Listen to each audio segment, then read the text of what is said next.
Hello and welcome to the Parenting Compass. If you're looking for practical strategies to help guide your child's behavior while building a strong and positive relationship, you've come to the right place. My name is Jenny Lee, and I'm a psychology and empowerment specialist for youth. Over the past decade, I've worked with families to implement evidence-based parenting techniques that create lasting change and foster growth. Today, we're diving into a fascinating topic, the power of rewards versus punishments in parenting. Which approach works better? How can we use them effectively? And what does the research say? Stick with me as we unpack these questions and discover practical strategies for using rewards and punishments wisely. The science behind rewards and punishments. To start, let's explore the psychology behind these two methods of behavior management. Rewards. Rewards reinforce positive behavior by associating it with a desirable outcome. According to behavioral psychology, this process, known as positive reinforcement, increases the likelihood that the behavior will happen again. Punishments. Punishments aim to reduce undesirable behavior by introducing a negative consequence or removing a privilege. This can work in the short term but often fails to teach alternative behaviors. Research insight. A study published in the Journal of Child Development found that positive reinforcement leads to more lasting behavior changes than punishment. The researchers noted that while punishment might stop a behavior temporarily, it can create fear or resentment over time. Case in my work, I once worked with a family whose 8-year-old often avoided homework. The parents initially used punishment by taking away screen time.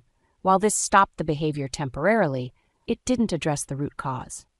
When we switched to using rewards, like earning extra playtime for completing homework, the child became more motivated and developed better habits. The pros and cons of rewards and punishments. Before diving into strategies, let's break down the strengths and limitations of each approach.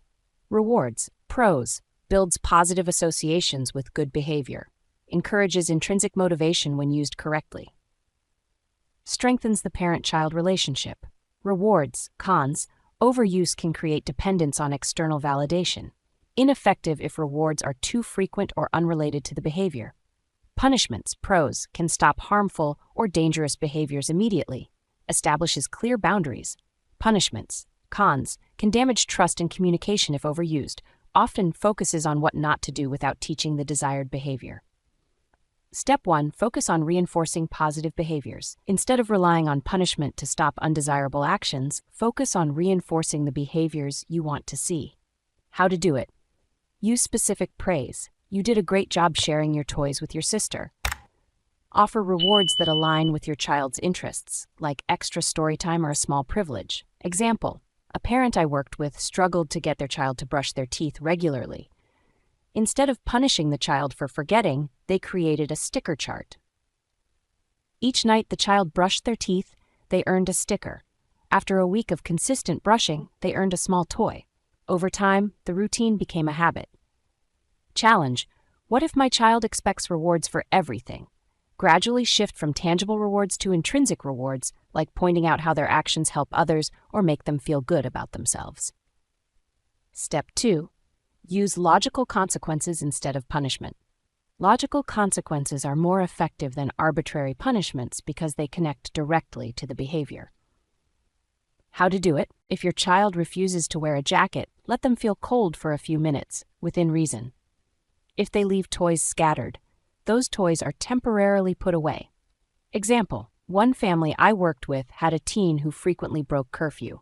Instead of grounding him for a week, the parents explained that missing curfew meant they couldn't trust him to go out unsupervised. They reduced his freedom temporarily until he demonstrated responsibility. This logical consequence made sense to the teen and motivated him to change. Challenge: what if logical consequences don't work immediately?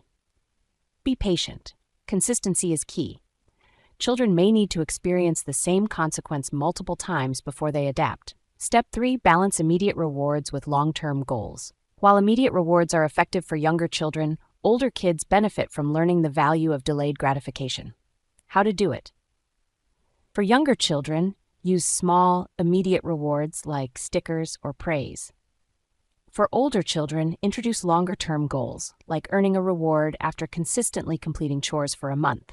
Example, a family I worked with implemented a system where their 12-year-old earned points for completing chores. After earning enough points, he could trade them for privileges, like a movie night or extra gaming time. This approach kept him motivated while teaching patience. Challenge. What if my child gets frustrated with delayed rewards? Help them break the goal into smaller milestones with mini rewards along the way. Step 4. Avoid using punishment as a first response. While punishment can be effective in specific situations, it should never be the go-to method. Why it matters. Punishment often creates fear rather than understanding. Over time, this can strain your relationship with your child. How to do it. Pause before reacting to undesirable behavior. Ask yourself, is this an opportunity to teach? Consider if a reward system or logical consequence might work better. Example, one parent I worked with found herself constantly yelling at her child for not cleaning up. We switched to a system where the child lost the privilege of playing with certain toys if they weren't cleaned up. This reduced the need for yelling and taught accountability. Challenge. What if punishment feels like the only option? Use it sparingly and always pair it with an explanation. I'm taking this away because it's not safe to use right now. Let's talk about how to earn it back. Step 5. Teach intrinsic motivation. While rewards are helpful, the ultimate goal is to teach kids to feel good about making positive choices on their own. How to do it. Point out the internal benefits of their actions. You should feel proud of yourself for working so hard on that project. Encourage reflection. How did it feel to help your friend today? Example, a teenager I worked with had trouble staying motivated in school. Instead of focusing solely on grades, we encouraged him to reflect on how studying helped him feel more confident during tests. Over time, his motivation became less about external rewards and more about personal growth. Challenge. What if my child still expects external rewards? It's a gradual process. Continue to shift the focus toward intrinsic benefits while reducing tangible rewards. Conclusion. Let's recap. 1. Reinforce positive behaviors with rewards. 2. Use logical consequences instead of punishment.